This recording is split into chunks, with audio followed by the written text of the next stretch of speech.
You get upstairs and clean your room.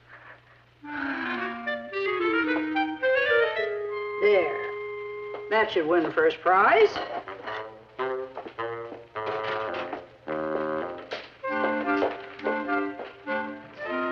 I'm leaving now. Good luck.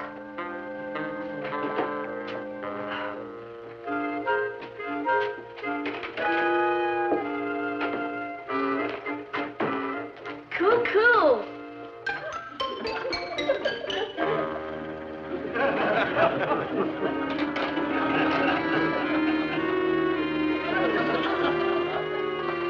Piece of cake?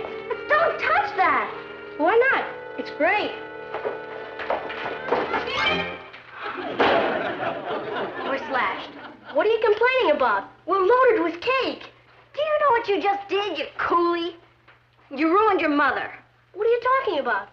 You just ate Mom's entry in the church bazaar. Patty. All right, one of her entries. Gee, I'm sorry. How was I supposed to know? Oh, it takes a pretty stupid person not to know an ordinary cake from a prize cake. Now what do? Perhaps we could get Mrs. Williams to come back to scratch it. She works a one-day week. What time is it? 4 o'clock. Okay, we have 2 hours. For what? To bake a cake. I've never baked a cake. Neither have I. That's where we have the big advantage. Originality. What can we lose? The contest. Is there a notebook around here? Right in front of you. There you go. There must be dozens of cakes. Look under prize winners. Orange raisin cake.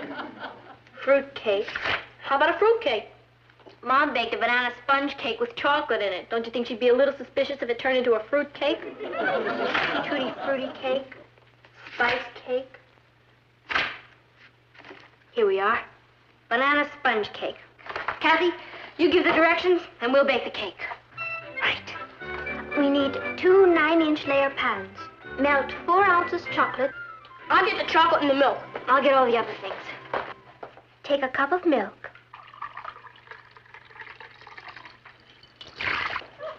A cup of flour. A teaspoon of salt. Separate eggs. Okay.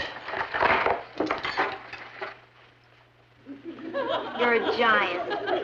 Separate the white from the yolk. Why? You eat it all at the same time, don't you? Come on. Get. I smell something burning. Add the chocolate to the milk and the flour.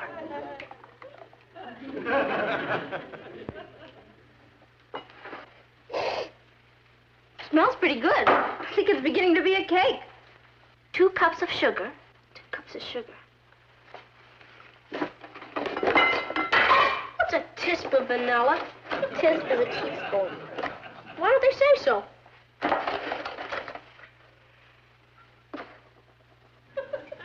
Four egg whites. Whites are already in. I better add more eggs.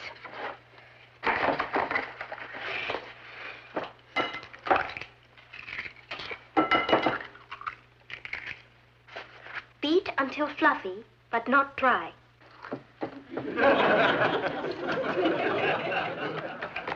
Okay. I'll get it. You keep going.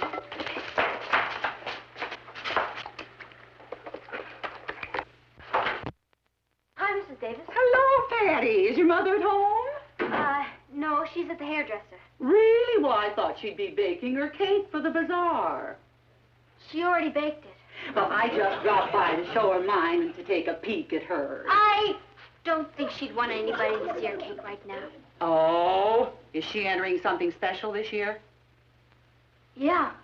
It's kind of a dark horse. Oh, I'm afraid mine is just the usual. Well, I wish her luck. I know how much winning means to her. She seems so disappointed that I win every year, poor dear. We even made a little bet on it this year. A bet? Yes. If my cake wins, your mother and father take us to dinner in the theater. And if your mother's cake wins, we take them to dinner in the theater. Well, you'll tell her I dropped by to wish her luck, won't you? I will. Yeah. Well, I'll see you at the bazaar.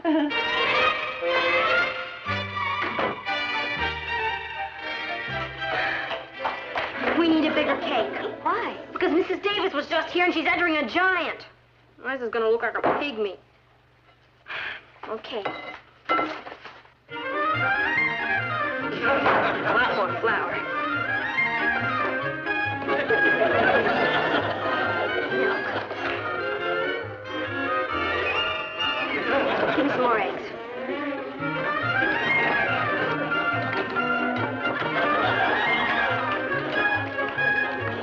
Well, I think we've got all the ingredients in. And then some. Maybe a few raisins would make it taste better. What do you think? I don't think anything could hurt that.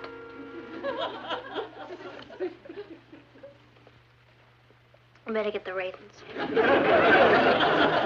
Chocolate chips are always good. What about a few nuts? Sure, let's live a little. Nuts, raisins, chocolate chips.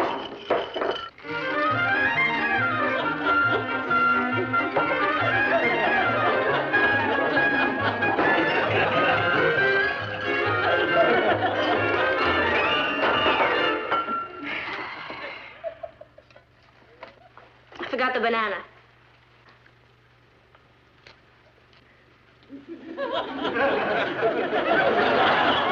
I think it's supposed to be sliced.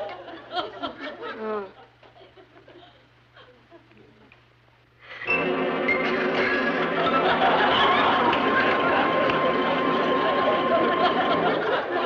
They'll never know the difference. I guess we put it in the oven. You didn't mix it. Oh, yeah.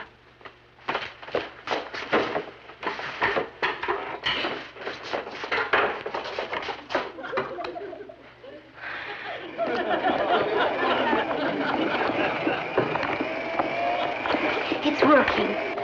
We've done it! Do we have to eat it? If I'd have known baking a cake was this easy, I'd have done it before this.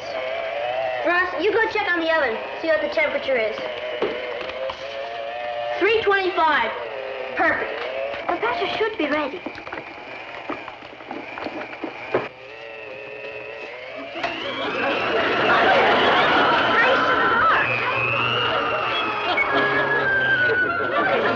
Our cake just went into orbit.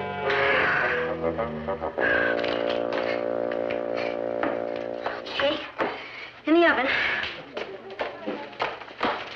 You know something? This is the lickiest looking cake Mom's ever made. How long do we have to wait? Bake 25 minutes. Tell you what, while it's baking, why don't we run and get dressed so we can rush right over to the bazaar? Right. We wouldn't want to keep them waiting for this. Let's cut. I'll get it. Hi, Richie. Have you looked in the mirror? What have you been doing? Just baking a cake? You? What's wrong with that? I don't know. I haven't tasted the cake yet. And you won't. It's going to be entered in the competition at the bazaar. You're entering a cake in the competition? Well, it's really my mother's cake. We're entering it in her name. Who's we're? Well, Kathy Ross and I. The three of you baked it? Yeah, it was kind of a community effort.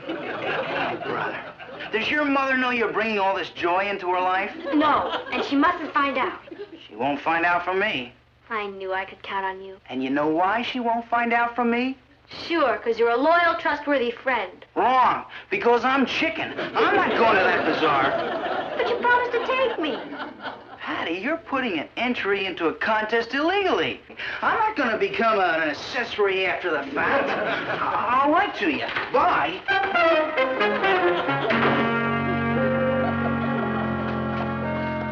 Who was it?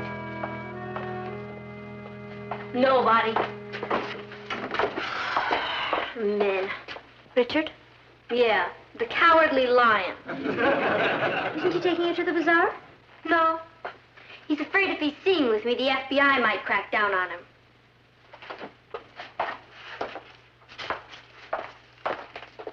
You think he's right? About the FBI? No, about what we're doing. I mean, is it wrong? Yes. But at least it's for the right reason. You know something, cousin? Sometimes you're a real comfort to me. It's mutual. Let's get rolling. I want to see what that cake looks like.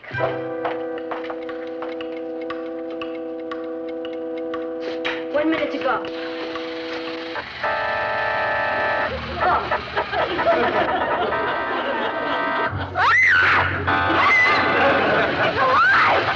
It is! Hey, do something!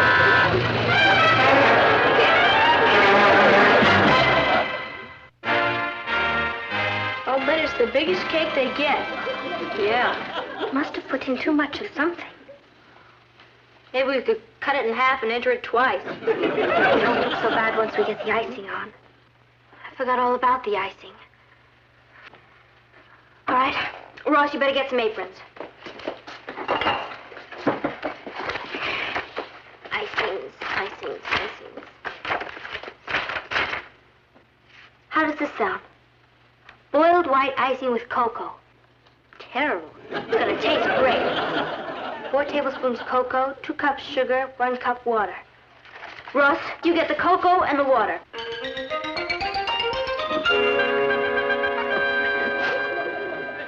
I hope it doesn't explode.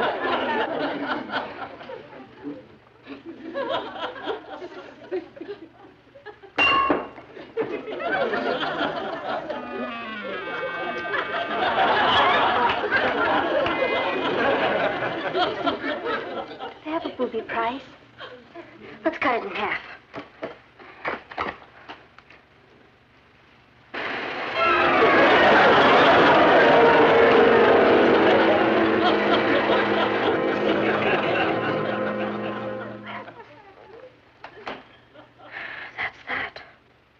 No, it isn't. Don't you know the Lane motto? Never naive, gay up, yay. What does that mean? Never give up in Pig Latin.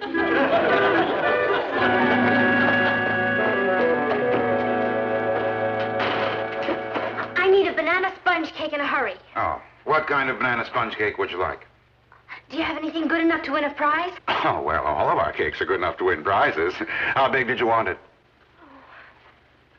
Oh, bigger than Mrs. Davis's. What? Oh, about this big. Hmm. Oh, that's beautiful. That's $4.75. Oh, don't put it in that. I brought my own box.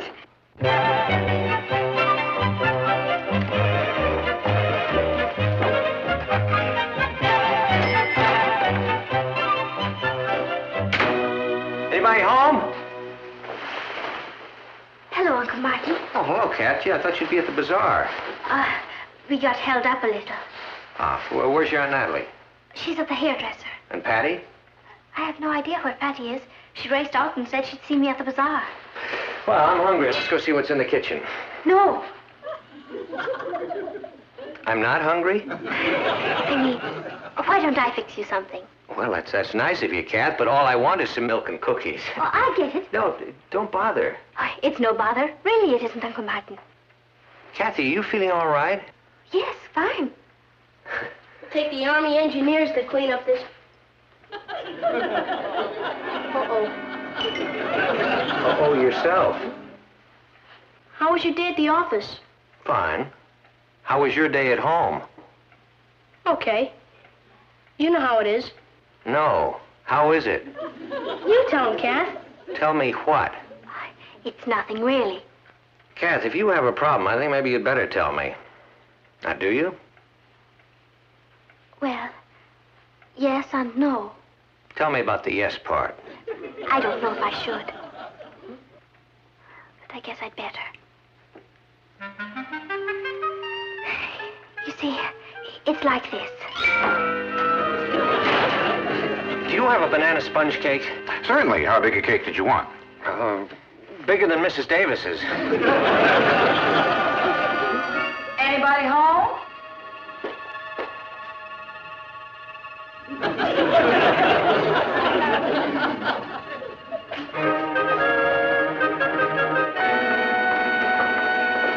We'd like to enter this in the contest. Fine. Here's a number for it. Thank you. Mrs. Lane baked it. What is it? It's a cake. Oh.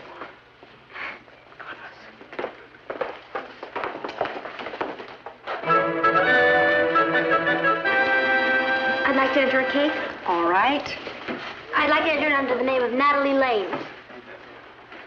Here's your number. Thank you. Is there still time to enter a cake? Yes. It's for Natalie Lane. She's been busy, hasn't she?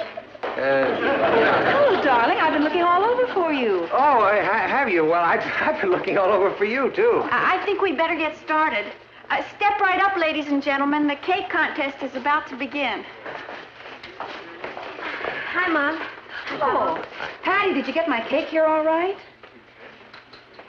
To tell you the truth, Mom. To tell you the truth, Natalie, you don't have a thing to worry about. You're gonna win. Patty! Patty! Richard, you came. Yeah, I decided you might need me. You're all heart. Have they caught up with you yet? Of course, now, everything's going fine. We haven't a thing to worry about. Come on. Hello, Martin. Natalie, have you decided where you're taking us to eat tomorrow night? Why don't we wait until the judge picks the winner, Mrs. Davis? Oh, we're very fortunate this year in the selection of our judge. A really great expert has agreed to serve, Mr. Hubert Brown.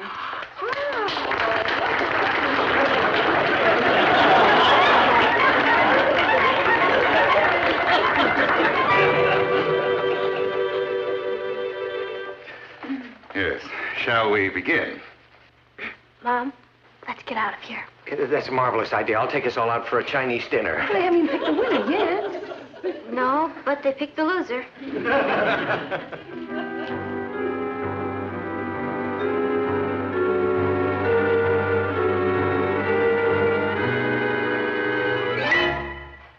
Interesting.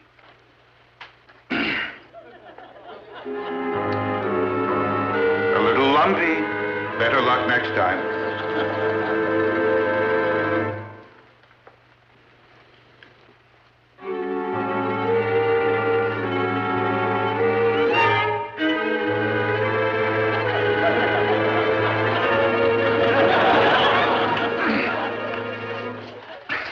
My. Oh, here's a pretty one.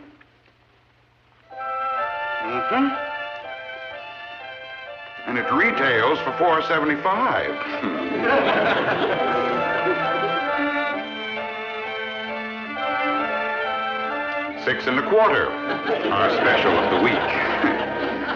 Oh, look at these masterpieces. One of those is mine.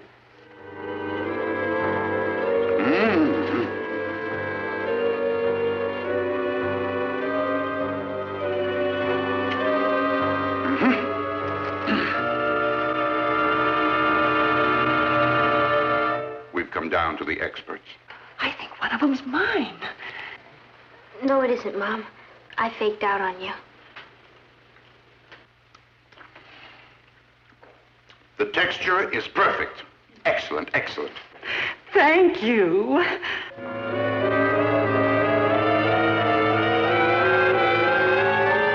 The texture is perfect, and the flavor is marvelous. This is the winner. Who has number 8? I do. Where did you buy it? I baked it.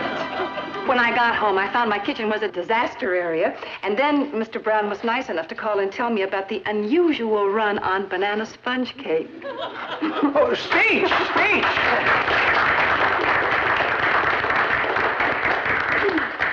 I never could have done it without the help of my family.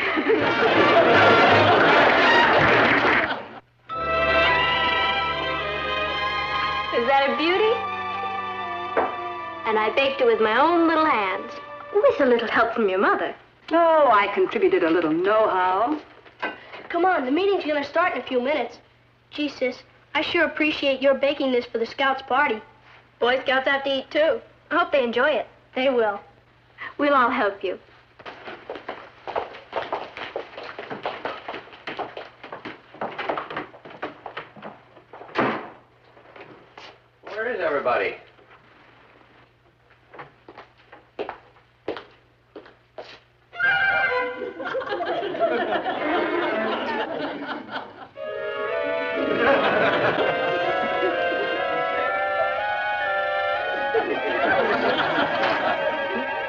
Anybody home?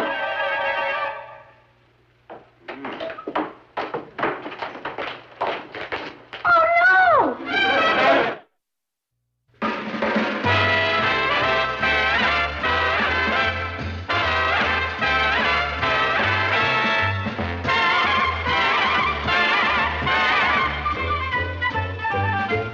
Here's Kathy, who's lived most everywhere, from Zanzibar to Berkeley Square. But Patty's only seen the sights a girl can see from Brooklyn Heights. What a crazy pair! But they're cousins, identical cousins, and you'll find they laugh alike, they walk alike, at times they even talk alike. You can lose your mind when cousins are two. They're not necking. I checked. I didn't know Richard got up this early. Must be a crisis afoot. With Richard, everything is a crisis. There's one thing I love about Richard. He's temporary. It's like having a toothache. Such a lovely feeling when it's gone. Hi, Good morning, dear. Sorry. It was important. Guess what Richard wanted to tell me? He's decided to run for mayor. Better than that. He's decided to run for governor? He's decided to give me his school ring. And you said no. I said yes. Well, then I say no. Momo says no. Why can't I wear his ring? Because you're too young to get engaged. A ring doesn't mean we're engaged. It just means we're going steady. All right, you're too young to go steady. I won't wear it on my finger. I'll wear it around my neck. Like a yoke. It's no yoke, I'll say. Do you realize I'm the only girl in my whole entire class who isn't wearing a boy's ring?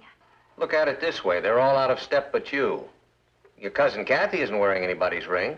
Nobody's asked me. Kathy, do you think Patty should wear Richard's ring? I don't see what harm it would do, Aunt Natalie. They couldn't be together any more than they are now anyway. That's right. It doesn't change anything. It just means I've acquired a status symbol. Richard, a status symbol? To me, he's a status symbol. What do you say? Please. Well, I guess if it wouldn't change anything, well, what do you think? Well, if it isn't going to make any difference, I guess there's no harm in it. Thanks. You're the most understanding parents in the world. Isn't it a beauty?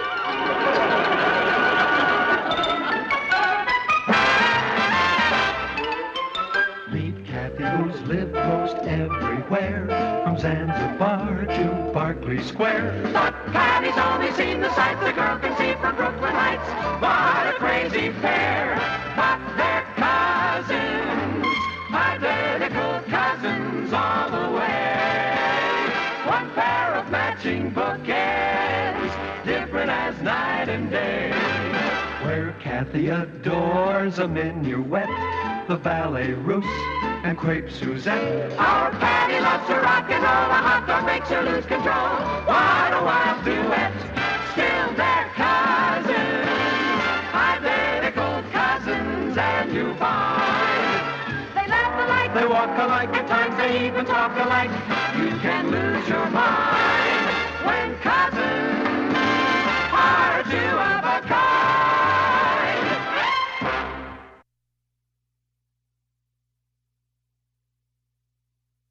Hello? Burglars? Anybody home? I'm here.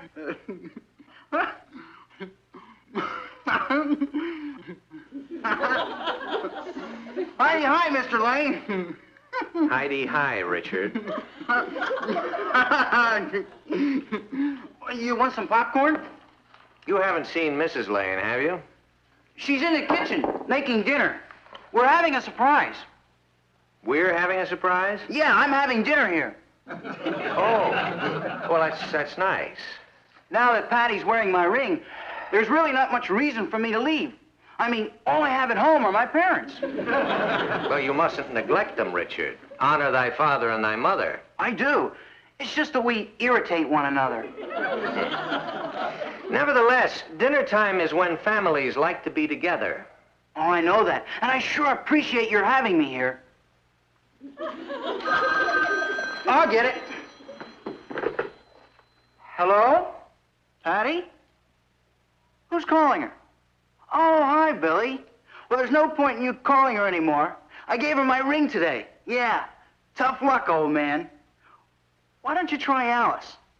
She's a little tubby, but she's a great cook. Yeah. Bye. That's the 4th phone call Patty's got in the last 20 minutes. Boy, she sure used to be popular. But not anymore. Well, there's not much point in other guys calling her. She's only going to see little old me. How does little old you feel about not seeing any other little old girls? Well, if I didn't feel it was the right move, I wouldn't have given her my ring, Mr. Lane. It's a pretty serious step. Let's hope it's not fatal. What? Nothing. Hi, Papa. Hello, Richard. Hello, darling. We should be eating any minute. Good. I'm starved. We eat earlier at my house. What did you do to your hair? Oh, I'm just wearing it a little differently. Don't you like it? No. Go back to the way it was. I like it that way. I'll change it. That blouse isn't my favorite color either. I like blue. I'll remember. Papa, can I have $5? No. And what is it I'm not giving you $5 for? A new blouse. You've already exceeded your clothing allowance now. Hello, darling. Oh, hello, dear. I made your favorite dish tonight. Good. I meant Richard's favorite dish. Well, dinner's ready. Shall we go in? Yeah.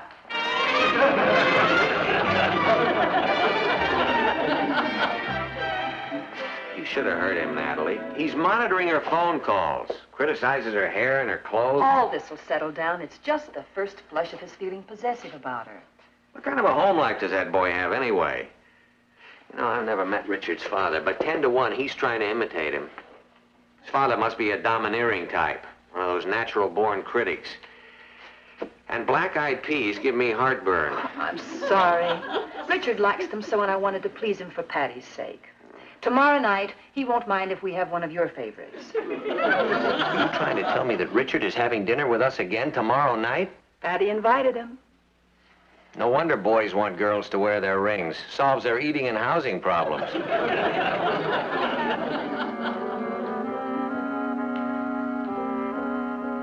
It's gonna be cuckoo. Yeah. I could use some socks, too.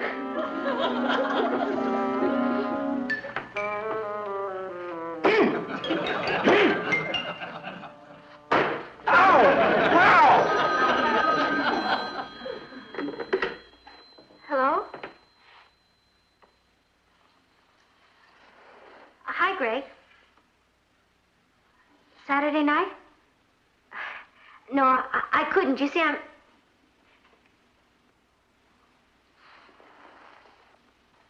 A freshman from Harvard?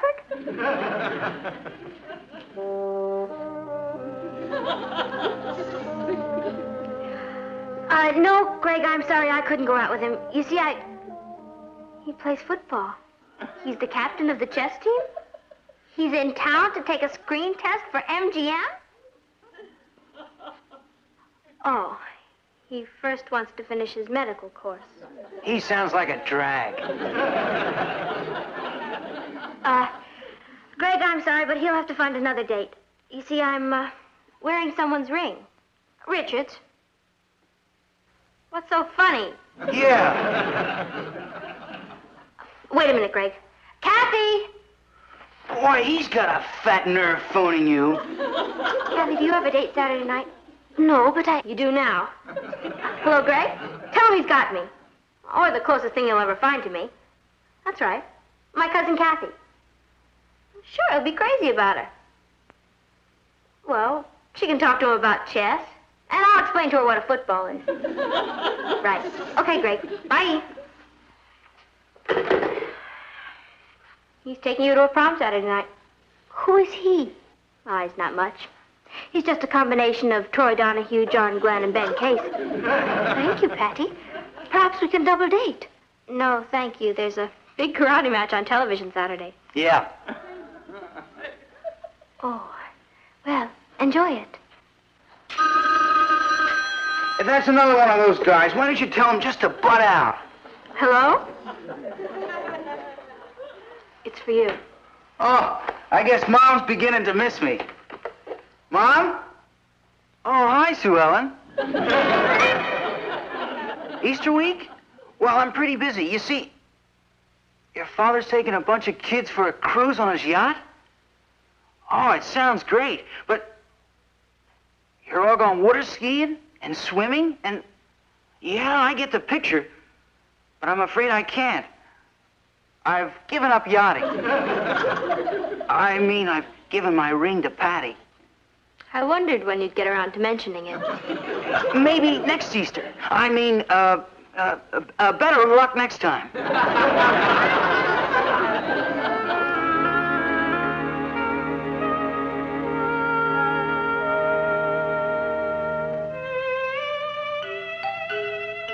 Are we going to a movie?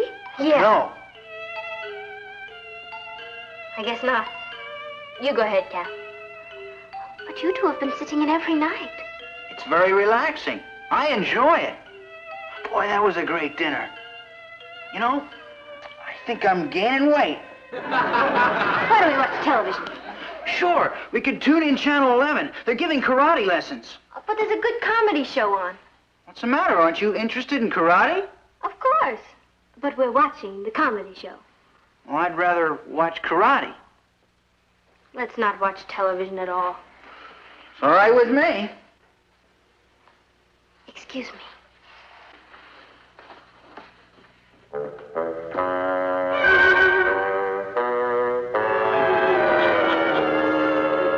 Richard really seems to be enjoying my cooking.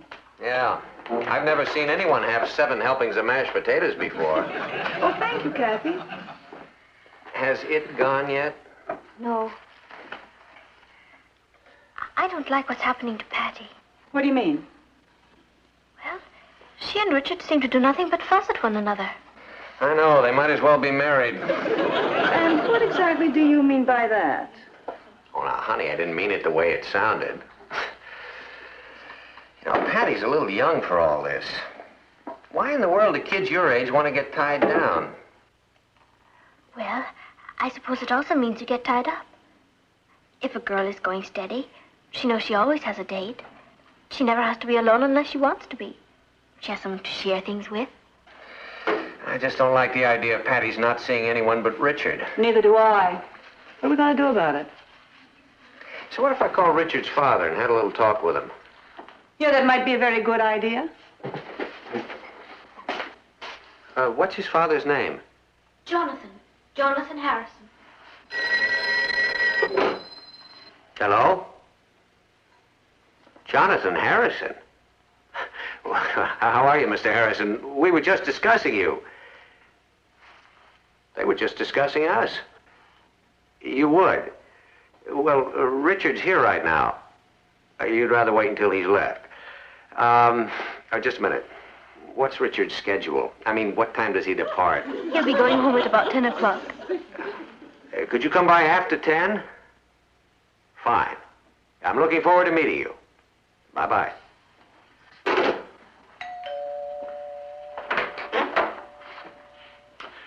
Lane? Harrison. How do you do? Has Richard gone? Yeah. Patty's walking him home. This is Richard's father, Mrs. Lane, our niece Kathy. How do you do? I'm going to be blunt, folks. My son, Richard, is too young to be going steady. So is our daughter, Patty. Mr. Harrison, if you feel he's too young, why did you allow it? Because he came home with some cock and bull story about being an old maid if he didn't give a girl his ring. He made it sound like he was the last teenager on earth who wasn't going steady. Mrs. Harrison and I didn't want to destroy his life, so we gave in. That's the story at our house, too. They keep outsmarting us. Richard's a big disappointment to me. I would think so. Yep. Everyone told the missus and me that when he got to be 16, he'd get moody and withdrawn, and we'd have no communication with him. Well, that happens sometimes with teenagers. We weren't one of the lucky ones. It didn't happen to us. It didn't? No. And we were really counting on it, too. He communicates with us night and day. He wants a new car, a bigger allowance, more clothes. Boy, does he communicate. And there's no way to turn him off. I know what you mean. Since he gave Patty his ring, he's never at home anymore. I like it, but his mother wants him back. Why? Mothers. The question is, what are we going to do about it? You'd think he was married. The last few days, he's been walking around like he's carrying the weight of the world. Maybe it's all those mashed potatoes. You said it. That's the solution. Mashed potatoes? No, getting married.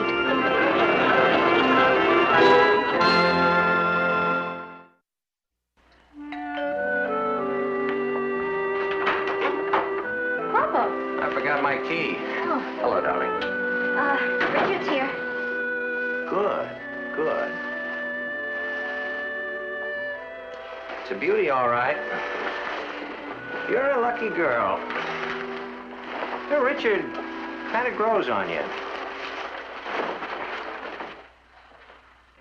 Hi, Rich. Oh, hello, Mr. Lane. No. Make yourself at home. I brought you the evening paper. Well, thank you. It's all right, my boy. Anytime I can do anything for you, you let me know. That's what I'm here for. Oh, that's sure nice of you, Mr. Lane. We've never really gotten to know one another, Richard. Patty feels the way she does about you. You must have a number of wonderful qualities. That's correct, sir, I have. Patty's got great judgment. I know she has. Sandwich, sir? Not before dinner. Well, I'm very glad to see that Patty is finally settling down. You don't have to worry about Patty. No, not anymore. I have you to thank for that. I haven't done anything. You've done more than you know, my boy. Yes, sir. The idea of marriage can do wonderful things to a girl. The idea of marriage? That's right, son. I've never seen Patty so happy. Mr. Lane, Patty's a very happy girl. I mean, it has nothing to do with me. She's just naturally happy. You're modest. I like that. I wouldn't want you to have a misunderstanding about the ring. I mean, it's just a ring. Richard, a ring is the oldest known symbol of unity in our civilization. Not when you wear it around your neck. Different groups, different customs. Oh, I'm afraid you have the wrong idea. I'm not ready to get married. Ask my father. He'd kill me. I did. You did what? Talk to your father. He came over here last night. My father came here? What was he sore about? Not a thing. You know how it is when families are about to merge. The parents like to get together and talk things over. When families are about to merge? Your father loves the idea of Patty as a daughter-in-law. My father said that? Of course, we talked about giving you a little financial help the first year or two, but your father says you're the kind of a boy who likes to stand on his own 2 feet. I must say I admire you for that. Mr. Lane, I think... Well, I think I'll go see what's cooking. I'll bet your mother-in-law's fixed one of your favorite dishes.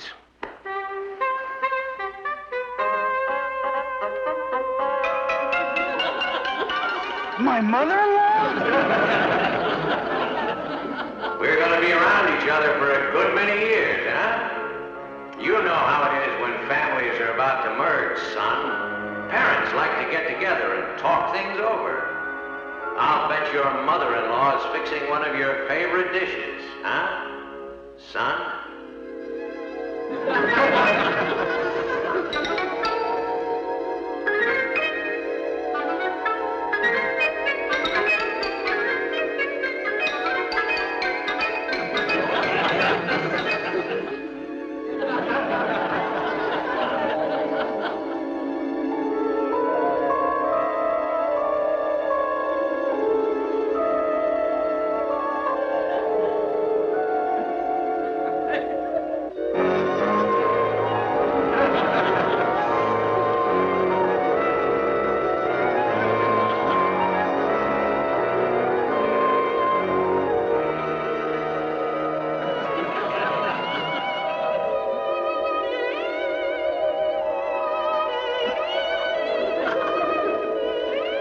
Richard. Richard? Richard? What get you some more sandwiches. Why? To eat. I want you to fit my sweater. Yeah, that's another thing. Knitting me a sweater and socks? Boy, how stupid can a man be? I never even suspected what was behind it. What are you talking about? I'm talking about what happens when two families merge. Who's merging? Nobody, that's who. Even if our families do want us to get married.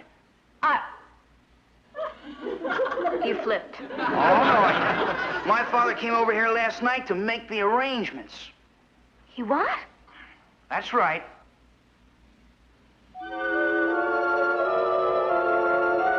It's a beauty, all right.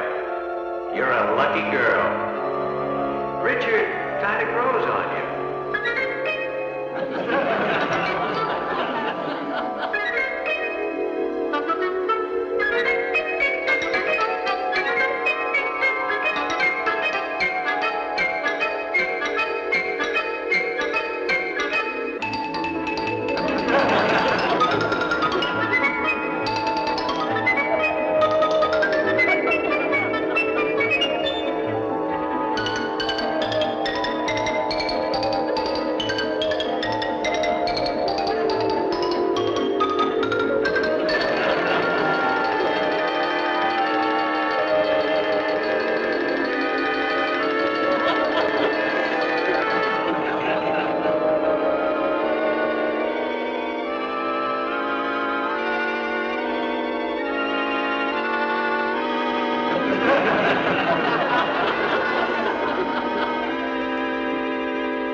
Nothing.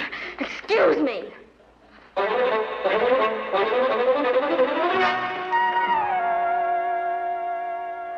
Are you busy, Daddy?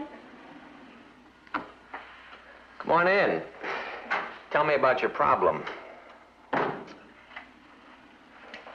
How did you know I had a problem? Because when life is a bowl of cherries, you call me Popo. Now, what's the matter, honey? If I say something, will you promise not to say I told you so? I promise. I'm not ready to go steady. I told you so. How do I get out of it?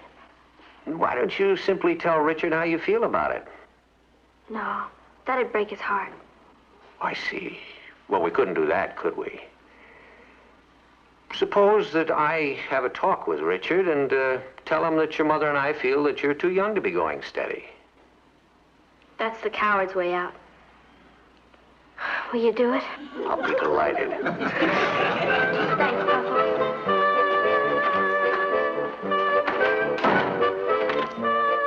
Mr. Lane? Come in, Richard. Patty said you wanted to see me. That's right, son. I wish you wouldn't call me son. It makes me nervous. Mr. Lane, I need your help. Well, what's your problem? Patty. What's the matter? Aren't you two getting along? Oh, we get along too well. I mean, I'm too young to be going steady. I've got my whole life ahead of me. Only I don't know how to get out of this. I see. Well, they say that honesty is the best policy. Why don't you just tell Patty how you feel? What? Break her poor little heart? Of course. Suppose that I put my foot down and tell Patty that I think she's too young to be going steady. Would you do that? Well, I can't promise anything, but I'll try. Oh, thanks a million, Mr. Lane. Thank you. I mean, you're very welcome. Just one thing. Be gentle with her.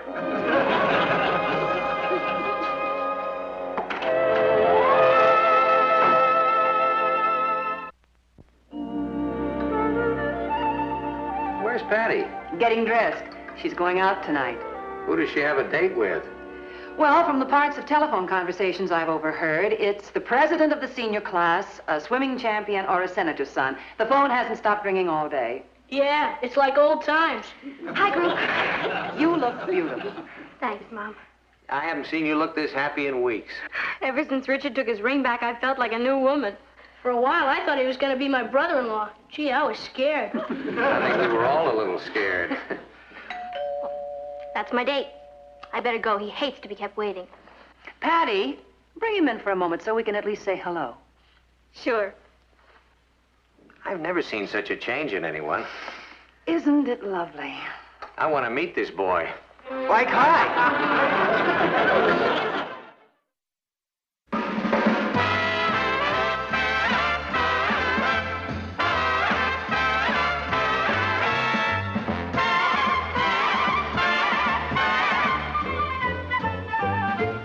Here's Kathy, who's lived most everywhere, from Zanzibar to Berkeley Square. But Patty's only seen the sights a girl can see from Brooklyn Heights. What a crazy pair! But they're cousins, identical cousins, and you'll find they laugh alike, they walk alike, at times they even talk alike. You can lose your mind when cousins are two of a kind. Natalie, I have a staff meeting at 9 o'clock. You'll make it. Let's see now. That's a waffle for Ross, fried eggs for Martin, scrambled eggs for Patty, and French toast for Kathy.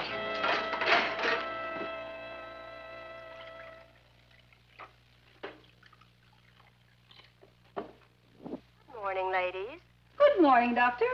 What are you doing at this moment? Fixing breakfast. What are you doing? Are you fixing breakfast or performing one of 100 other household tasks? Then I wholeheartedly approve. Thank you, Doctor. With one reservation. Only if your family appreciates what you're doing. You bet they do. One of the major problems of the housewife in modern civilization is that she is taken for granted. She becomes no more than a useful piece of furniture around the house, and she is treated as such. Boy, have you got a lot to learn. Here we are. That's French toast for Kathy. Thank you. Scrambled eggs for Patty. Fried eggs for Martin. And a waffle for Ross. Richard and Craig are picking us up at 6 o'clock. We'll have dinner on the way. I'll get home early. I want to do my hair. Will you do mine for me while you're at it, Kath? All right. You're a giant. Remind me to do something nice for you sometime, Cuz. Is everything all right? Mm-hmm. Why don't we go to a movie tonight? No, the CEA conference is starting today. I'm afraid I won't be home for dinner. Patty? Kathy and I won't be home either, Mom. We're double dating with a couple of tycoons. Ross? I have a patrol meeting tonight. I see. Therefore, in conclusion, let me say, housewives, you may be in bigger trouble than you think. The big question is, are mothers people? Meet Kathy, who's lived most everywhere, from Zanzibar to Berkeley Square. But Patty's only seen the sights a girl can see from Brooklyn Heights. What a crazy pair! But they're cousins, identical cousins all the way. One pair of matching bookends, different as night and day. Where Kathy adores a minuet, the ballet russe, and crepe Suzette. Our Patty loves to rock and roll, a hot dog makes her lose control. What a wild duet, still they're cousins, identical cousins, and you find they laugh alike, They walk alike, at times they even talk alike. You can lose your mind when cousins are two of a kind.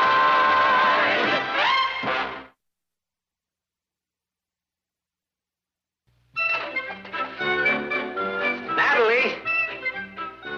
Natalie? Yes, dear. What'd you do with my briefcase? Well, I didn't do anything with it. Well, somebody did. I left it right there in the hall closet. Did you look in there? Of course I looked in there. There it is, right where you left it. Well, there's so much junk in there, it's a wonder anybody can find anything. Well, I'm going to clean it out again just as soon as I find the time.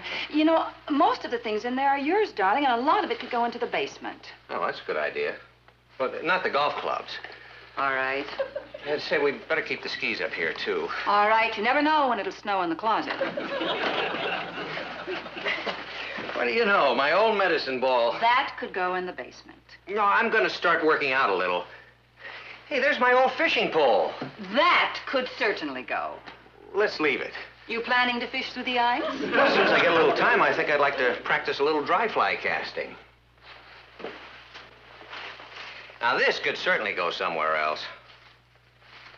Oh, you're right. You know, if my desk were that cluttered, we'd never get the newspaper out. Darling. Yeah? Oh, never mind. All set. Papa, will you give us a lift? Oh, sure. Say, Natalie, there's some buttons missing from my blue shirt and my striped shirt. Would you sew them on when you get a chance? All right. I ripped my corduroys. Maybe you can patch it. I'll take a look at them. Mom, if Roger calls, will you tell him that we're meeting at Susie's? We're going to stop for a bite at Binky's if he wants to join us. Aunt Natalie, if Judy calls, will you tell her that I won't be able to help her with her math tonight, but that I'll call her tomorrow night at 8 o'clock? If Roger calls, you're meeting at Susie's. He can join you at Binky's. You can't work with Judy tonight. 8 o'clock tomorrow night. The buttons on your blue shirt and striped shirt, and a ribbon in your corduroy pants. Bye. Bye, Mom.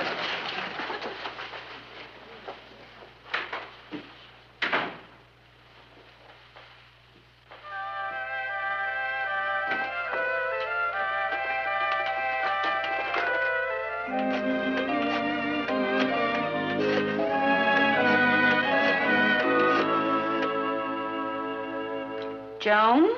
Natalie, are you doing anything? Can you come over here right now? I guess I've always just taken it for granted that my family appreciates me. But this morning, when I heard that psychologist talking about what a big problem this is to American housewives, I realized it was true. They don't appreciate me. Welcome to the club, honey. I clean for them, cook for them, sew on buttons, nurse their colds, and I love doing it. Don't misunderstand me. Oh, I read you loud and clear. You just want a little appreciation. Exactly. You know, all they have to do is just say thank you once in a while. A little pat on the head to old dog Trey. Joan, do you know how many breakfasts I've cooked for them? 6,559. How do you happen to know that? I figured it out. And you know how many dishes I've washed? I'd rather not hear. You think I'm making a mountain out of a molehill? No. I think you're making a molehill out of a mountain. I think it's time for the mothers of the world to unite. I hate to say it about my own family, but I have to face facts. They're selfish. They don't care what happens to me. You know, what we really need is a union. How do I go about joining?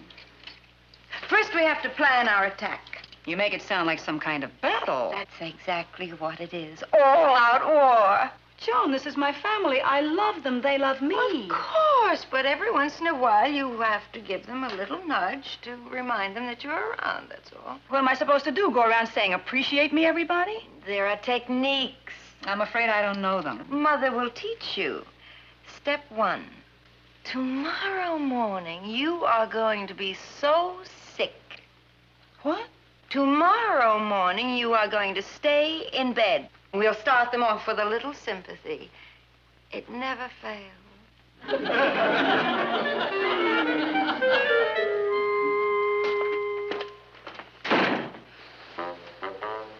Honey, is there anything I can bring you before I go to work? No, thank you. How are you feeling? Oh, fine, thank you. Just a little weak. You're probably coming down with a cold. Or pneumonia. I doubt it. You'll be on your feet before you know it. You're too restless to spend more than a few hours in bed. By the way, while you're resting, we should look over the speech I'm going to make at the Overseas Club tonight. See if you think there's anything I should add to it.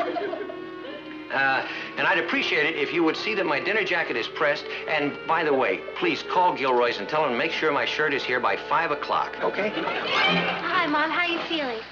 Oh, Mom, I'm supposed to meet Richard back here after school, but I'll be tied up with a dance committee meeting. When he comes, will you tell him to go over to Alice's and I'll meet him over there? Oh, and you might call Alice and tell her that Richard is bringing the records. I'd call him myself, but I won't have time. How are you feeling, Aunt Natalie? Terrible. Oh, I'm sorry. You're probably coming down with a cold. I'm expecting a COD package. Could you please pay the delivery man when he comes? There's a dress in it. If you're feeling well enough, I would appreciate it if you'd hang it up for me. I'd like to wear it tonight. How you feeling, Mom? Marvelous. That's great. Mom, one of the wings of my model jet got broken. I told Mr. Francioso you'd bring it in. If he can't fix it, buy a model kit 7A. Don't get 7B, 7A. And he'll give you a trade-in on the model kit on my dresser. If it's not on my dresser, it's in one of my drawers. Can't you do it yourself after school? I'm not coming home after school. We're going out to play ball, and I need the plane to enter in a contest Saturday. Perhaps your mother doesn't feel up to it, Ross. Oh, don't worry about me. I'll do it while I'm resting. Look over your speech, have dinner jacket pressed, tell Gilroy's to have your shirt here by 5 o'clock. Tell Richard to meet you at Alice's. Tell Alice Richard will be there with the records. Pay postman for your address, hang it up. Take your model jet to Mr. Franciosa. If he can't fix it, buy model 7A, not 7B. He will give trade-in for a model set on your dresser. And if I have any time left over while I'm convalescing, why don't I just build another wing onto the house?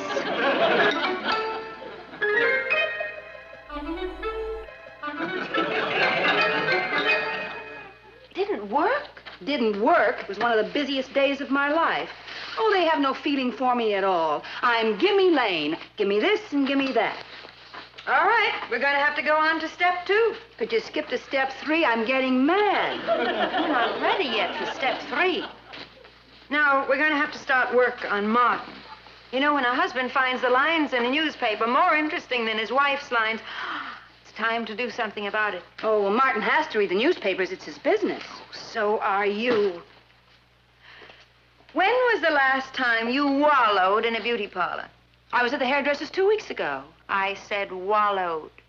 I mean facial, massage, shampoo set, manicure, pedicure.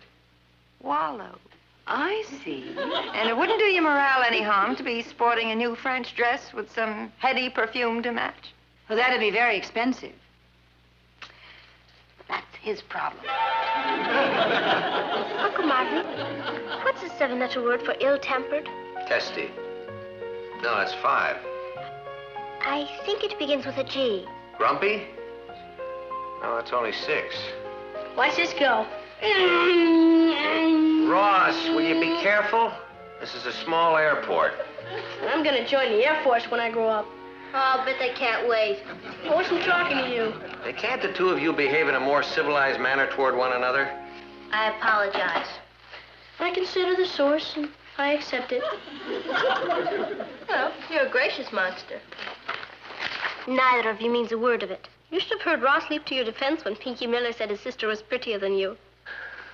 Is that true? You should see his sister.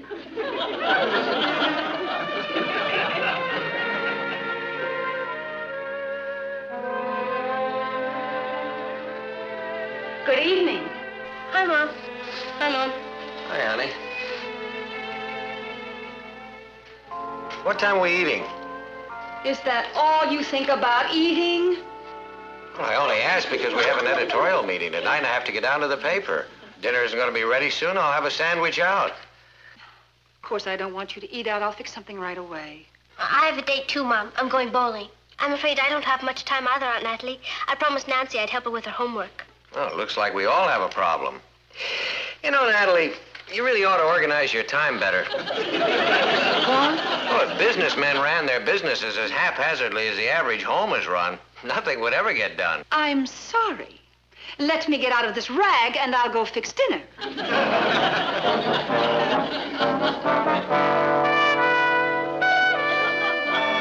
with the mother figure? I don't know.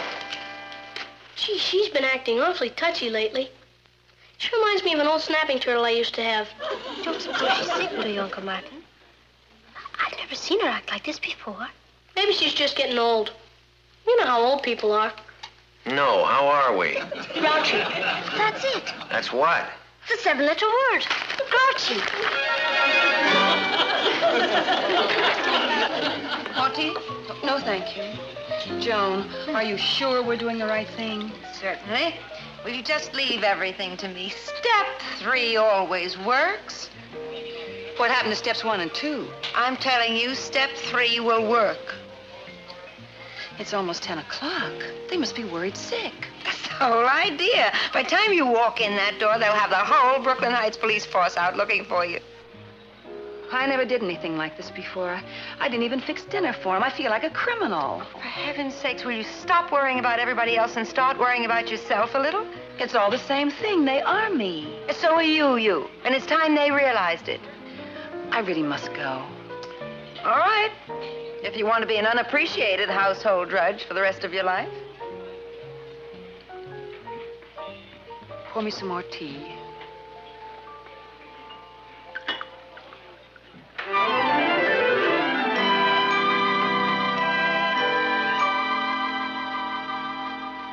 I'm home. Hi, honey. Hi, Mom. Check. Hello, Aunt Natalie. It's after 10 o'clock. Geez, is it that late? Well, I guess you better get on up to bed, son. Night, Mom. I'm sorry I'm so late. Joan and I had dinner together, and time just flew. Good. Kath, you want to take over for Ross? And you're in check. What'd you do about dinner? No, I fixed us something. Weren't you worried about me? No, I figured you had dinner with Joan and the time just flew. That's terrible.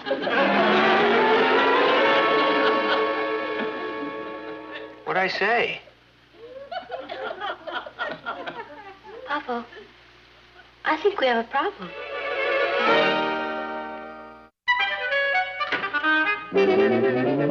What's the matter? I just got blasted again. What did you do? I said good morning. Maybe I said it wrong. Good morning. Good morning. Buenos dias?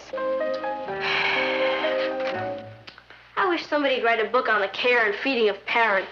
Do you know what I think the trouble is, Patty? Sure, she hates us. No, I think she's just tired. You know, you could be right, Kathy. I'm sure I am. She probably doesn't realize how hard she works around here. She's not getting any younger. Why don't we try to make things easier for her? You've solved it. We're going to reorganize things around here. And right now. You take this stuff. I was going to ask her to press it. It would have taken her at least an hour. But now I'm not going to ask her. Good for you. You're going to press it. Why me? You're young and strong. So are you. Don't worry. I'm going to do my share. I'll clean our room. I better fix the zipper, too. And I can take these things to the cleaners for her. Good. I'll do the marketing. There are some shoes to be resoled. I'll take them down for her. We're really getting things organized. Before we're through, she won't have anything to do. She still has to cook. Oh, we can solve that, too. Tomorrow morning, we'll get up half an hour earlier and fix breakfast. What about dinner tonight? Oh. Why don't we go to the delicatessen and buy some barbecued chicken and potato salad and dessert? You're really rolling, Kath. I'll spring for it with my own loot. I'll set the table and make the coffee. We're in orbit. Oh, except for one little thing. Ross. Yeah. Okay, you wait on the monster from 8 till 5. I'll take over from 5 till 8. That'll keep him out of Mom's hair. Well, that should take care of everything. We're gonna make a lady of leisure out of her. Let's get to work.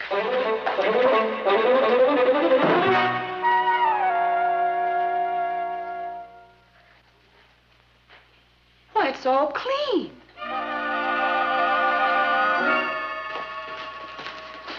Afternoon, Mrs. Lane. Well, I didn't order that. I haven't even done my shopping. Patty took care of it. Patty? Yes, ma'am. I'll put the meat in the freezer. Oh, I'll do that. She said I was to do it. She said she won't be using this tonight. She's sending home a barbecued chicken. Bye.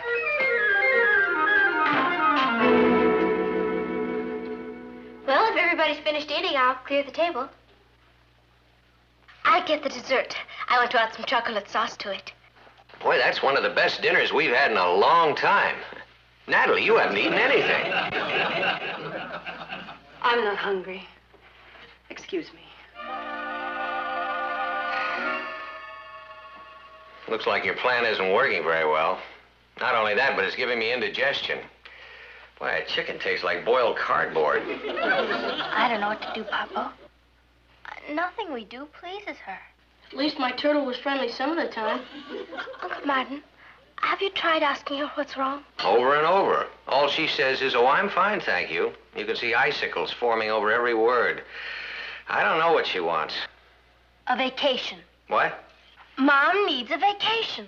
Well, maybe she does, but I can't get away right now, Patty. No, all by herself, with none of us around to bug her. She could lie in the sun all day and have room service.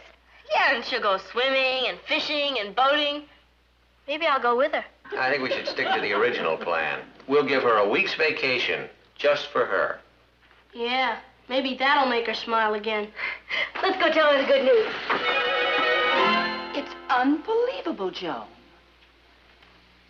That chicken tasted like cardboard, and Martin said it was the best dinner he ever had. They wouldn't even let me in my own kitchen. You were right. They don't need me anymore. I'm in the way. I'll talk to you later. Hi, Mom. How you feeling? Just fine, thank you. Natalie, we'd like to talk to you. It's urgent. Now, the four of us just had a family conference. About me? Yes, Aunt Natalie. Go on. What would you think about a trip to Florida? Florida? A real vacation.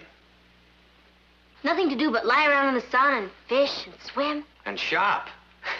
Would that please you? Yes, it sounds wonderful. Oh, I've been so silly. I thought that... It doesn't matter. Martin, can you get away? And is it all right to take the girls out of school? We're not going. No, we're sending you off by yourself.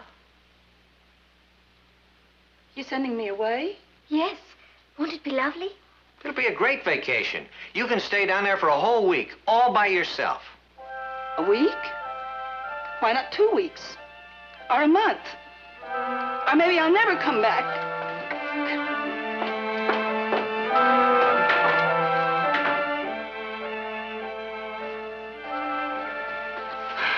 We're in bigger trouble than I thought.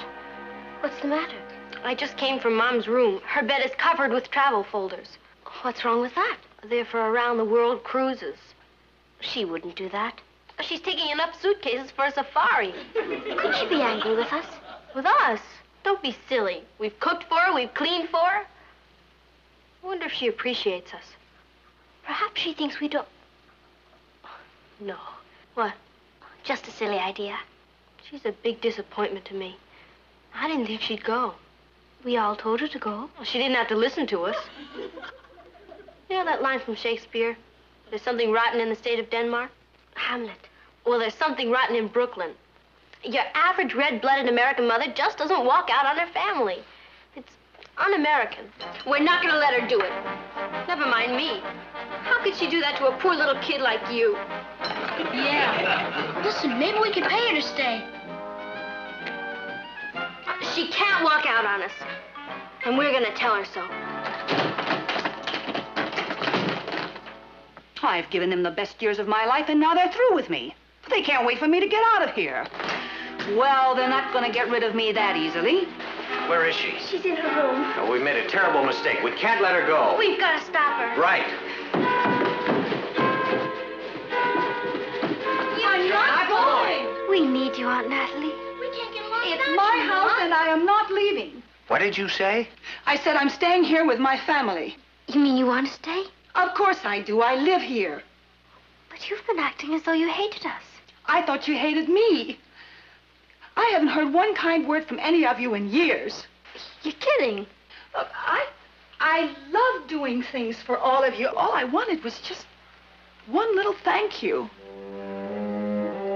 We're sorry, Mom. Thank you.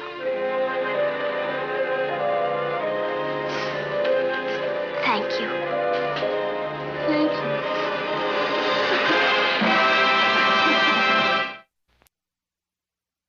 Good morning, ladies. This morning we're going to examine the American woman's role in the household. Do you know what you are in your household? You bet I do. Indispensable. Oh, thank you, Patty. My pleasure.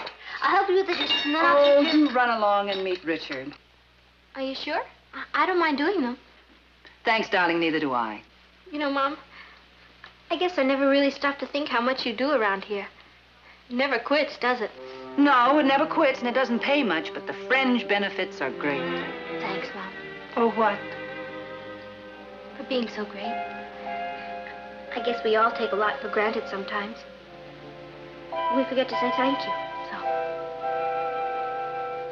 Thank you. You're so welcome. Let's get the coffee in there before I cry into it.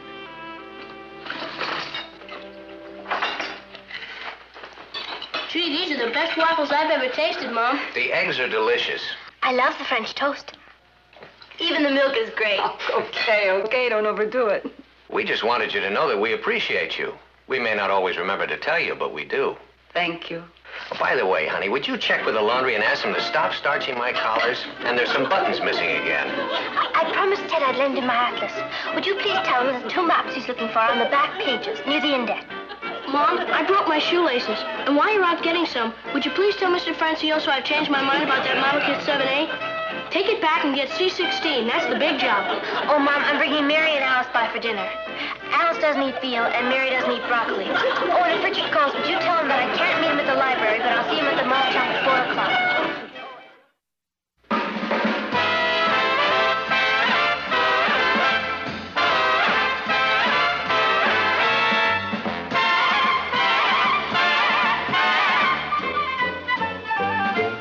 Here's Kathy, who's lived most everywhere, from Zanzibar to Berkeley Square. But Patty's only seen the sights a girl can see from Brooklyn Heights. What a crazy pair! But they're cousins, identical cousins, and you'll find they laugh alike, they walk alike, at times they even talk alike. You can lose your mind when cousins are two. Oh, I'm afraid she's out. Out? What a pity. Opportunity knocked and she missed it. May I help you? I'm Mrs. Lane's niece. Well, my name is Hanson. I am vice president of the Magic Midget Vacuum Cleaner Company, and I was bringing her a once-in-a-lifetime offer. Well, this is her unlucky day. Oh, just a moment, Mr. Hanson. Do come in. Aunt Natalie did mention she needed a vacuum cleaner. She did? Yes, just before she went out shopping this morning. She has a birthday coming up, and I'd like to buy her a vacuum cleaner as a present. Well, now, this is your aunt's lucky day. It's very attractive. Is it a good one? Forgive me for asking, but I don't know much about vacuum cleaners. I'm glad you asked that question. Shows you're alert now, that's good. No one will ever take advantage of you. Now, the Magic Midget is one of the marvels of our age. May I give you a little demonstration? Would you? Yes. May I impose upon you, please? There. There you are.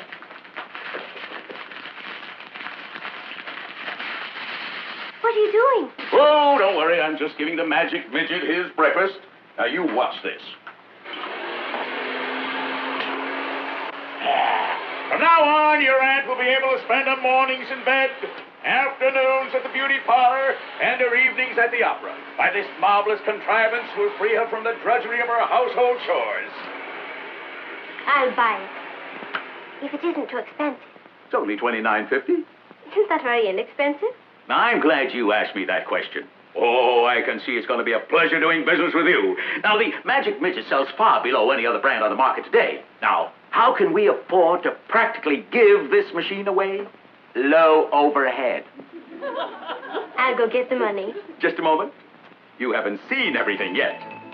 Now, you won't want to give your aunt this beautiful Magic Midget without this marvelous, handy, this beautiful drape cleaning attachment. That is beautiful. Yes, it is. And this one here, now this will clean your walls.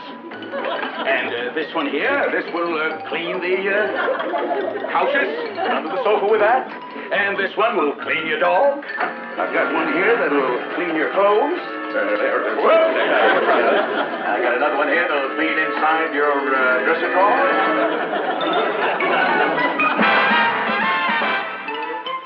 Here's Kathy, who's lived most everywhere, from Zanzibar to Berkeley Square. But Patty's only seen the sights a girl can see from Brooklyn Heights. What a crazy pair! But they're cousins, identical cousins all the way. One pair of matching bookends, different as night and day. adores a minuet, the ballet russe, and crepe Suzette. Our Patty loves to rock and roll. A hot dog makes her lose control. What a wild duet. Still they're cousins, identical cousins, and you find they laugh alike, They walk alike, at times they even talk alike.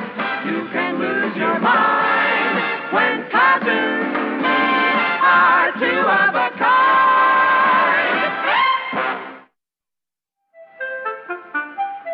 Hi, Cuz. What's the matter with you? You look like you're about to rain. Oh, Patty, I've done the most awful thing. You? You couldn't do anything awful. Everybody's always holding up to me as an example. What did you do? As you would say, I goofed. Salesman came to the door this morning selling vacuum cleaners. I wanted to buy one for your mother, and he said it was only $29.50. So I bought it. What's the matter with that? Sounds like a great buy. With all the attachments and the sales tax, came to $145. Patty, I don't have $145. You know something? What? You goofed. Thanks. Don't worry, we'll get you out of it. We'll make him take it back. Where is it? He's delivering it tomorrow. I bought so much that he has to send it in a truck. I already gave him a $25 deposit. He's not taking anything back, Patty. He's a great salesman. So am I. You have to know how to handle people like that. Do you really think you could get him to cancel the order and give me my money back? It's a cinch. You just relax. The old master is at work.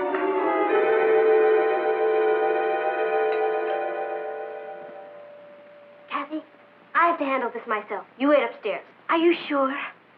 Have I ever steered you wrong? Yes.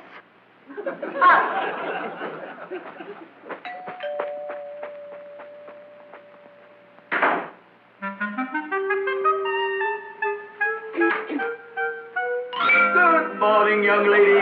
Nice to see you again. Nice to see you again, Mr. Hanson. Hanson, of course. Well, I believe this is everything. Congratulations. You're going to make your aunt a very happy woman. Mr. Hanson, I've been thinking it over, and I've decided that I'm going to give my aunt a birthday card instead. I don't want this. But you wanted all this. I've changed my mind. Well, I'm afraid it's a little too late for that. Mr. Hanson, I want my deposit back, and if I don't get it, I'm going to call... Not give it to you? Now, what kind of a company do you think you're doing business with? You mean she can have... I mean, I can have my money back? Well, of course. Our company deals only with satisfied customers. Well, if I can have my money back, then I'm a satisfied customer. But I must admit, this neighborhood certainly had me fooled. I don't understand. It's a good neighborhood. Oh, that's just what I mean. You know, sometimes we move into homes that we can't afford. Get in over our heads. You know, trying to keep up with the Joneses. Though there's nothing to be ashamed of. I'm sure your family is just having a temporary financial setback. A temporary financial...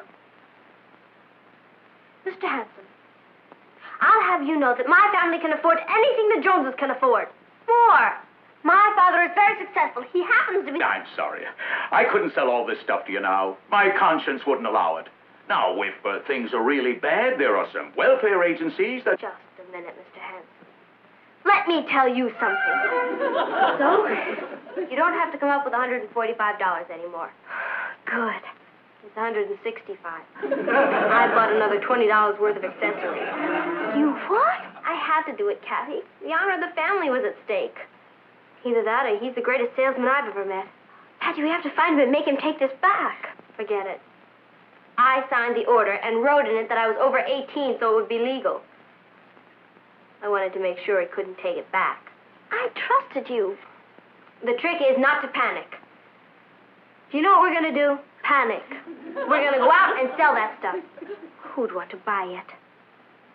I don't know. There must be some other suckers around someplace. Our friend Hanson makes a living at it. He's a salesman. So am I. If he can sell it, I can sell it. Come on. Patty, we can't just go out and sell vacuum cleaners. We're not. We're going out and sell one vacuum cleaner. and 10,000 attachments. No one's going to buy it from you. They're not buying it from me. They're buying it from the executive sales manager of the Worldwide Vacuum Cleaner Company. Let's go. Patty, you need a license to sell things. Oh, who's gonna know? This isn't our life's work. We're just doing it this once, and then we're going straight.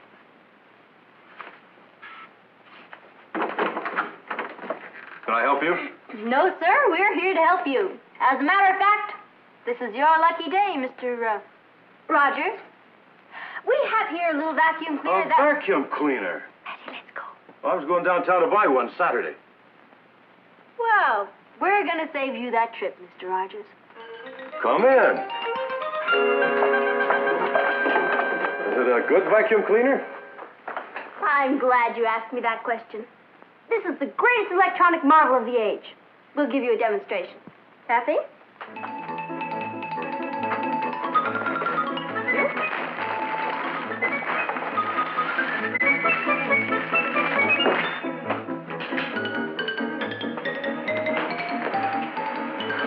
How about that? Well, that's great. How much is it? $29.50. With the attachments, it's $165. Isn't that a lot? Mr. Rogers. Do you know what you're getting here? This isn't just a vacuum cleaner. It's a way of life. It'll clean your rugs, your drapes, take the lint off your suit. It'll clean your dog, climbs ceilings, goes around corners, I'll take it. waxes furniture, fluffs. What'd you say? I said I'd buy it. It's my wife's birthday. She's been wanting one. Well, excuse me. I got the money. Didn't I tell you it was easy? I can't believe it. Maybe that'll teach you to have a little more confidence in me. I may be the greatest salesman of our time. Ah, here's the money.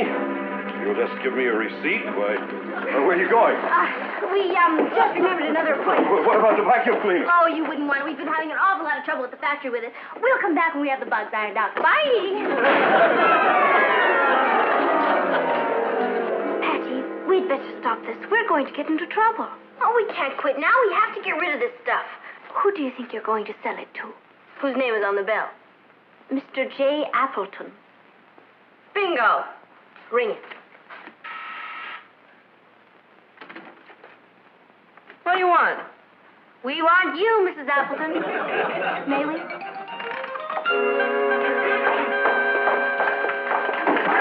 Oh, you're just moving in here. It's lucky for you that we came along. I'm the executive sales manager of the Worldwide Vacuum Company. This is my assistant. And this is the Magic Midget. It can do anything. I don't need a vacuum cleaner, and I'm busy. Oh, I can see that. Do you know how long it would take you to clean this apartment without a vacuum cleaner? Hours. But with the Magic Midget, this place could be cleaned up in no time. Kathy?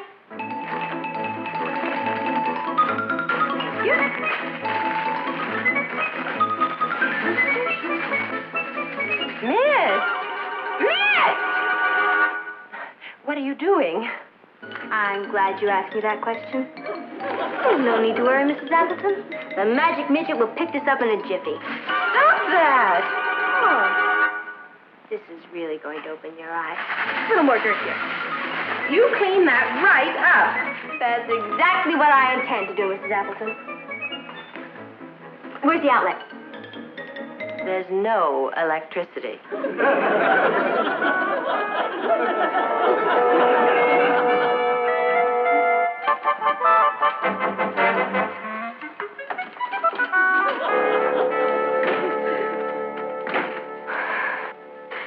Look at that. I'm a nervous wreck. Let's go home, please. Let's try it one more time, hmm? Let's go. Smile. Yes? May I help you? You don't want to buy a vacuum cleaner, do you? No, I'm afraid not, but thank you so much for asking me. That's perfectly all right, Mrs. Smythe. We didn't mean to disturb you. We just thought that the Magic Midget was so marvelous, 'twould ease your burdens. Why, you're from England. How did you guess? My dear child, you can't fool an old Britisher like me. Well, don't stand in the drafty hallway. Do come in. Oh, what part of England are you from? The White Cliffs of Brooklyn Heights. Oh, it's such a pleasure to hear a civilized accent again. You know, I've been living here for 20 years, and I still can't understand a word the Americans say. It's a beastly bore, isn't it? Well, as I said to Ronnie, that's my son, we should have kept it as a colony. The shopping is marvelous. Quite. And things come right to your door. It's frightfully convenient. May I offer you a spot of tea? No, thank you. We must go. Patricia? Yes, we've had our tea, thank you. We really must be pushing on, you know. Oh, pity. Duty. Quite. Stop. If I'm not being too inquisitive, what is it that you're selling? Oh, this? It's nothing, really. Oh, it's a vacuum cleaner. Yes, it's quite good, actually. Well, how much is it? We paid $165 for it. But we'll sell it to you for $155. Well, it will assist you girls. I shall purchase it. Do you mean it? Of course I mean it. It's the least I can do for a fellow countryman. Yippee! What? That is to say, hello. Shall we say $140?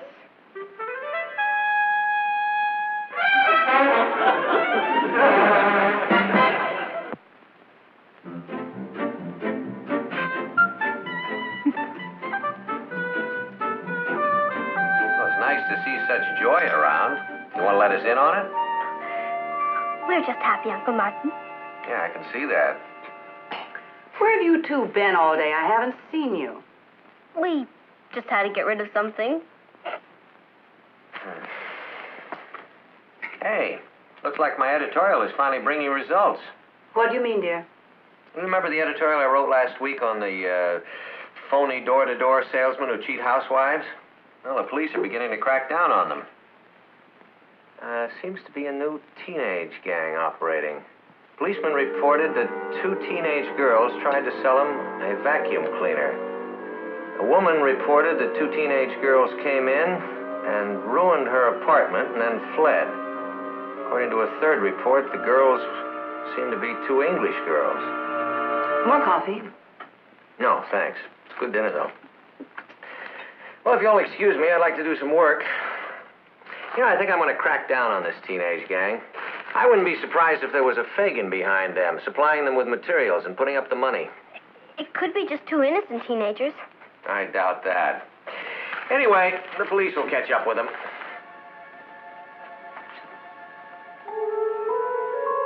Aren't you going to finish your cake, Kathy? No, thank you. I'm not very hungry. Excuse me. Neither am I. Excuse me. Boy, I wish I had a tape recorder in their room. Forget it. What are we going to do?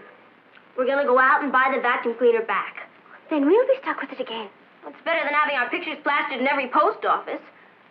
When we get it back, we'll throw ourselves on the mercy of the father figure. Should I help you with the dishes, Mom? Well, that's very sweet of you, Ross. Or should I go to the patrol meeting? We're studying knots, and I'm bringing the rope. The dishes. Mom, without a rope... Oh, I'm only teasing. Of course, you go on to the patrol meeting. But it was a touching offer, son. I'll help with the dishes tomorrow night, Mom. You run along. And don't get home late. I won't. Bye. Say, did Patty and Kathy go out? Yes. They must have been in a big hurry. It's funny, I had the feeling that Patty wanted to talk to me tonight. About what? I don't know. But she had that hi, Papa, were you in a good mood look on her face. I have a feeling that she's painted herself into another corner. I don't think it's anything serious. Yeah, you're probably right. You know, we're pretty lucky.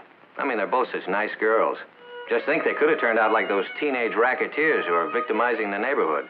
Thank heavens we don't have anything like that to worry about. Would you like me to help you with the dishes? Yes, I would. Thank you. Or would you like me to write my editorial so it makes the next edition? I'll help you with the dishes.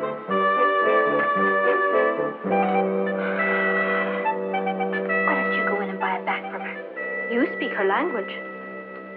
Oh, maybe this isn't such a good idea. Do you know how many post offices there are in this country?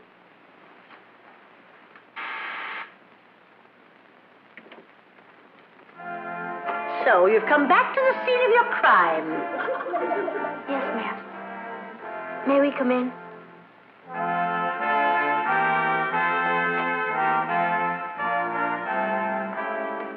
I was shocked when I read of you two victimizing the city. You should be ashamed of yourselves. We are, Mrs. Smythe. That's why we're here. We want to buy back the vacuum cleaner. Buy it back? Yes, ma'am. You see, we didn't have any right to sell it to you. Well, now I don't know. I've become very attached to that vacuum cleaner.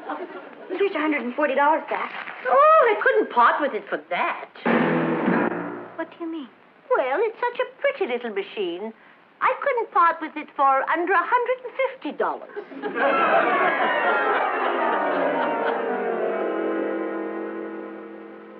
Mrs. Appleton. In here.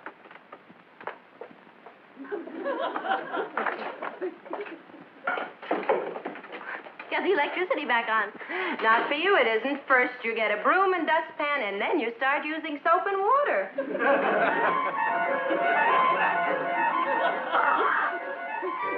Oh. You know, Kathy, he was right. Who was right?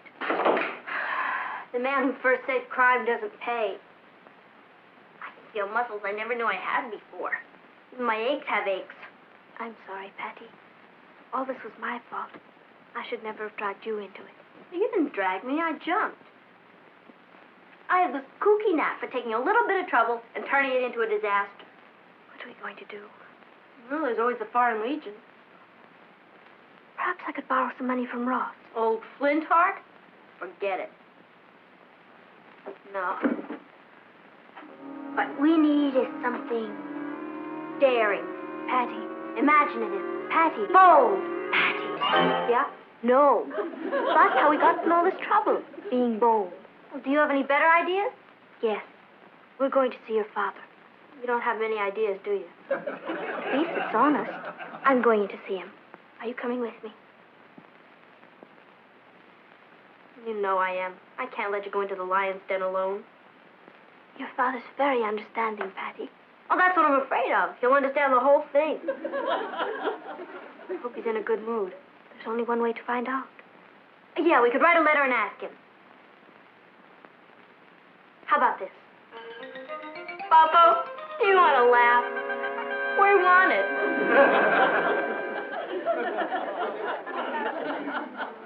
Let's play it by ear.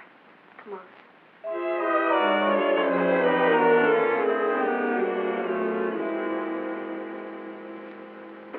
Papa, are you in a good mood? Try me. Well, how much do you need? We don't need money. We need mercy. Uncle Martin, you know that editorial you're going to write? Yeah. Well, if it's all the same to you, could you write about something else? I don't understand. What's my editorial got to do with you? We happen to be that teenage English gang the police have been looking for. You're what? We didn't plan it. It just turned out that way. You see, I bought a vacuum cleaner for Aunt Natalie. And I'm afraid I got in over my head. And you went out and sold it to get your money back? And when you told us about your editorial, we went out and bought it back again. Yeah. And each time we managed to lose a little money on the deal. And now you have the vacuum cleaner back. Yeah. And 1,000 attachments. Mm-hmm. Well, what do you expect me to do? Well, when the man comes for the money tomorrow, could you explain to him that Kathy and I are minors? I signed a paper saying I was over 18, but it isn't true, so he can't hold us to the deal. Papa, please get Kathy's deposit back. Is the vacuum cleaner any good? It's great. If there's electricity. Well, then I'm not going to ask him to take it back. You're not? No, because there's a good lesson in this for both of you. Papa, we've learned it. Now, the fact that you signed a piece of paper saying you were over 18 does not make the contract binding. It's still up to the seller not to do business with a minor. You mean all this time we had nothing to worry about? No, you had something very important to worry about. You made a deal with someone. You might not have been legally bound, but you were morally bound. If he sold you a good product at a fair price, he had every right to expect you to go through with the deal. I see what you mean. I'm glad you do, because we're going to keep the vacuum cleaner. Make a nice birthday present for your mother. Well, Papa, we'll never be able to pay for it. Well, I'll underwrite the venture, and you can pay me back in easy installments. Thank you, Uncle Martin. Papa, you're the greatest. Just do me one favor. Anything. Don't answer the door anymore.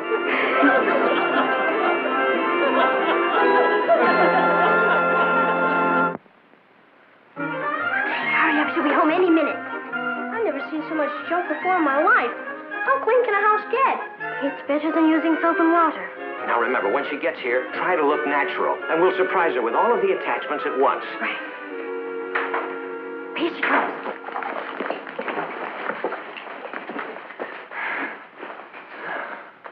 Hi, Mama. Hi, Mom. Hello, Aunt Natalie. Hi, hon. Hello. Why don't you sit down and relax? All right, just let me get out of my coat. Let's bring it on when she comes back. Hey, everybody pick up an attachment. I'd have been home earlier, but I stopped to do some shopping. Isn't it beautiful? It's called a Magic Midget. And wait till you see all the attachments. Oh, no.